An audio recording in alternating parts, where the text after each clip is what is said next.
નમસ્કાર મિત્રો, દેશ અને દુનિયાના સુપરફાસ્ટ સમાચારમાં તમારું સ્વાગત છે। રાહુલ ગાંધીએ લીધી 22 બાળકોની જવાબદારી। જમ્મુ અને કાશ્મીરમાં થયેલા આતંકવાદી હુમલા પછી ભારત અને પાકિસ્તાન સંઘર્ષમાં 22 બાળકોએ પોતાના પરિવારના સભ્યો ગુમાવ્યા। રાહુલ ગાંધીએ બાળકોને દત્તક લેવાનો અને તેમના શિક્ષણનો સંપૂર્ણ ખર્ચ ઉઠાવવાનો નિર્ણય લીધો છે। કોંગ્રેસ અધ્યક્ષે કહ્યું છે કે બાળકો ગ્રેજ્યુએટ થાય ત્યાં સુધી આ સહાય ચાલુ રહેશે। આ બાળકોના શિક્ષણ માટેનો પહેલો હપ્તો પણ જાહેર કરી દેવામાં આવ્યો છે। મિત્રો, અન્ય મહત્વના સમાચારની વાત કરીએ તો અમિત શાહે જણાવ્યું છે કે આતંકવાદીઓ પાસેથી મળી છે પાકિસ્તાનમાં બનેલી ચોકલેટ। અમિત શાહે લોકસભામાં જણાવ્યું છે કે ઓપરેશન મહાદેવમાં માર્યા ગયેલા આતંકવાદીઓ પાસેથી મળી આવેલી ચોકલેટ પાકિસ્તાનમાં બનેલી હતી।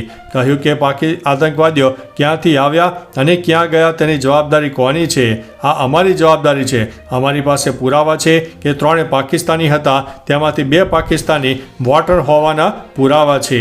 તેમની પાસેથી મળેલી ચોકલેટ પણ પાકિસ્તાનમાં બનેલી હતી। મિત્રો, અન્ય મહત્વના સમાચારની વાત કરીએ તો 6 મહિનામાં પુલ જર્જરિત, લોકોમાં ભારે રોષ જોવા મળ્યો છે। બનાસકાંઠા જિલ્લાના થરાદના મેઘપુરામાં પુલનો નીચેનો ભાગ તૂટી પડ્યો। આ પુલ પરથી લોકોને જીવના જોખમે અવરજવર કરવાની ફરજ પડી રહી છે। આ પુલમાં ઘણી જગ્યાએ તિરાડો પડવાને કારણે પુલના કામ અંગે ભ્રષ્ટાચાર થયો હોવાનો આરોપ ખેડૂતો લગાવી રહ્યા છે। નવો બનાવેલો પુલ માત્ર 6 મહિનામાં જર્જરિત થવાને કારણે તંત્ર અને કોન્ટ્રાક્ટર સામે ભ્રષ્ટાચારનો આક્ષેપ ગ્રામજનો દ્વારા કરવામાં આવી રહ્યો છે। મિત્રો, અન્ય મહત્વના સમાચારની વાત કરીએ તો સુરતમાં હીરા વેપારીઓનું 4 કરોડનું ઉઠામણું। સુરતના મહિધરપુરા વિસ્તારમાં એક હીરા વેપારીએ 4 કરોડનું ઉઠામણું કરતા ડાયમંડ બજારમાં ખળભળાટ મચી ગયો છે। સૌરાષ્ટ્રના આ વેપારી વર્ષોથી મહિધરપુરામાં ધંધો કરતા હતા અને ડબ્બા ટ્રેડિંગનું પણ કામ કરતા હોવાની ચર્ચા છે। મંદીના માહોલ વચ્ચે થયેલા આ ઉઠામણાથી દલાલો અને અન્ય હીરા વેપારીઓની ઊંઘ હરામ થઈ ગઈ છે, કારણ કે તેમના કરોડો રૂપિયા ફસાઈ ગયા છે। મિત્રો, અન્ય મહત્વના સમાચારની વાત કરીએ તો પૂજારીની ભરતી, બ્રહ્મ સમાજનો વિરોધ। યાત્રાધામ અંબાજીમાં મંદિરમાં પૂજા માટે આઉટસોર્સિંગથી પૂજારીની ભરતી કરવા અંગે બ્રહ્મ સમાજ વિરોધ કરી રહ્યા છે। મંદિરના સંચાલકો બ્રાહ્મણો સાથે ભેદભાવ કરી રહ્યા હોવાનો આરોપ લગાવવામાં આવ્યો છે। અંબાજી મંદિરના બ્રહ્મ સમાજ દ્વારા કલેક્ટરને આવેદન આપીને આ અંગે રજૂઆત કરવામાં આવી છે। આ રજૂઆતમાં આઉટસોર્સિંગથી બ્રાહ્મણોની ભરતી ન કરવાની માંગ કરી છે। આ સાથે 51 શક્તિપીઠમાં 51 બ્રાહ્મણો રાખવાની પણ માંગ કરાઈ છે। મિત્રો, અન્ય મહત્વના સમાચારની વાત કરીએ તો રશિયન એરલાઇન્સ ઉપર સાયબર એટેક। રશિયાની સરકારી એરલાઇન્સ એરોફ્લોટ પર સાયબર એટેક થયો છે, જેના કારણે 100થી વધુ ડોમેસ્ટિક અને ઇન્ટરનેશનલ ફ્લાઇટ રદ કરવી પડી છે અને 300થી વધુ ફ્લાઇટ મોડી પડી છે। આ હુમલાની જવાબદારી યુક્રેન અને બેલારુસના હેકિંગ ગ્રુપે લીધી છે। હેકર્સે એરોફ્લોટનો 1 વર્ષનો ડેટા એક્સેસ કર્યો હોવાનો દાવો કર્યો છે। રશિયન સરકારે અન્ય કંપનીઓને પણ સાયબર એટેકથી સાવચેત રહેવા માટે અપીલ કરી છે। મિત્રો, અન્ય મહત્વના સમાચારની વાત કરીએ તો મહારાષ્ટ્રમાં સરકારની ટીકા કરશો તો કાર્યવાહી થશે। મહારાષ્ટ્ર સરકારે સરકારી કર્મચારીઓ માટે સોશિયલ મીડિયા અંગે નવી ગાઈડલાઇન્સ બહાર પાડી છે। હવેથી સરકારી કર્મચારીઓ રાજ્ય કે કેન્દ્ર સરકાર અને અન્ય રાજ્યોની સરકાર કે ભૂતકાળની કોઈ પણ સરકારની ટીકા કરશે નહીં। નિયમોનું ઉલ્લંઘન કરનાર સામે મહારાષ્ટ્ર સિવિલ સેવા આચરણ નિયમન 1979 હેઠળ કાર્યવાહી કરવામાં આવશે। કર્મચારીઓ વ્યક્તિગત અને સત્તાવાર સોશિયલ મીડિયા હેન્ડલ અલગ રાખવા પડશે। મિત્રો, અન્ય મહત્વના સમાચારની વાત કરીએ તો મેઘાલયમાં 4000 ટન કોલસો ગાયબ। મંત્રી બોલ્યા, વરસાદમાં તણાઈ ગયો હશે। મેઘાલય હાઈકોર્ટે 4000 ટનથી વધુ કોલસો ગાયબ થવા બદલ રાજ્ય સરકારને ફટકાર લગાવી છે। અદાલતે કોલસાની દેખરેખ રાખતા વેપારીઓ સામે કાર્યવાહીનો આદેશ આપ્યો છે। આ વચ્ચે રાજ્યના આબકારી મંત્રી ક્રિમેન સાયલાએ સોમવારે કહ્યું કે મેઘાલયમાં સૌથી વધુ વરસાદ થાય છે।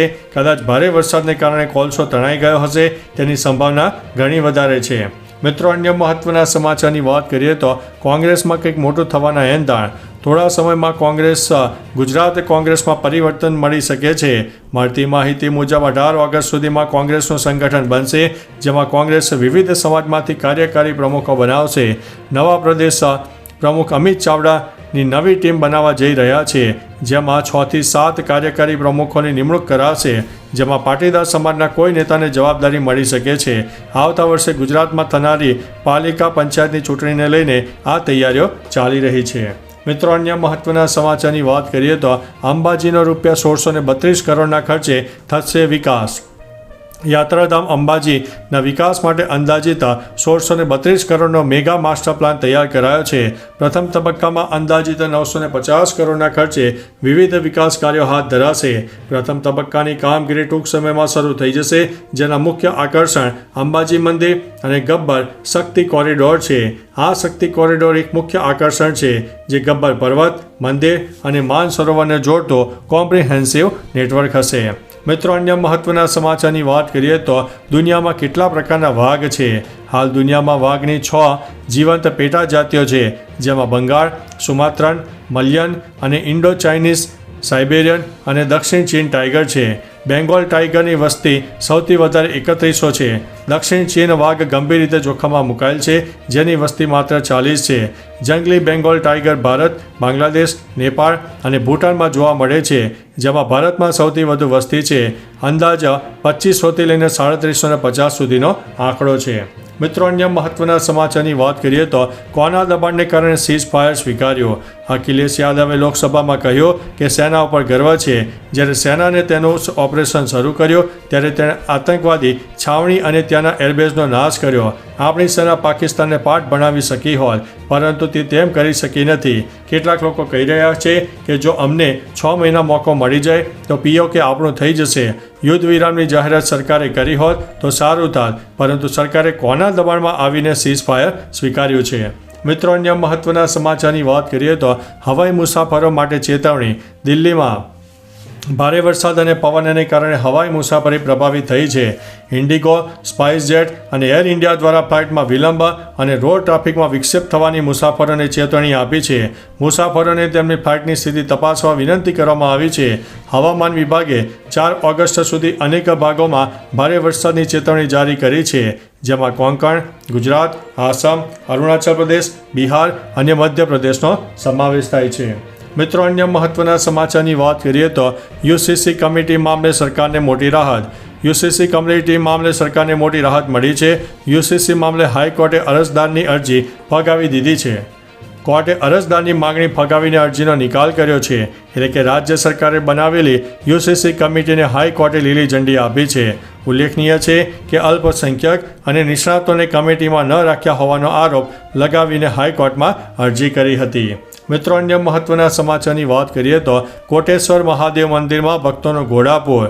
રાજ્યમાં શ્રાવણ માસની શરૂઆત થઈ ગઈ છે, ત્યારે અમદાવાદના નરેન્દ્ર મોદી સ્ટેડિયમ પાસે આવેલ કોટેશ્વર ગામમાં સાબરમતી નદીના કિનારે આવેલા મિની સોમનાથ તરીકે ઓળખાતા કોટેશ્વર મહાદેવના મંદિરમાં શ્રાવણ માસના પ્રથમ દિવસે ભક્તોની ભીડ ઉમટી પડી હતી. પવિત્ર શ્રાવણ માસમાં મહાદેવનો જળાભિષેક અને બીલીપત્ર અર્પણ કરવા વધારે મહત્વ હોય છે.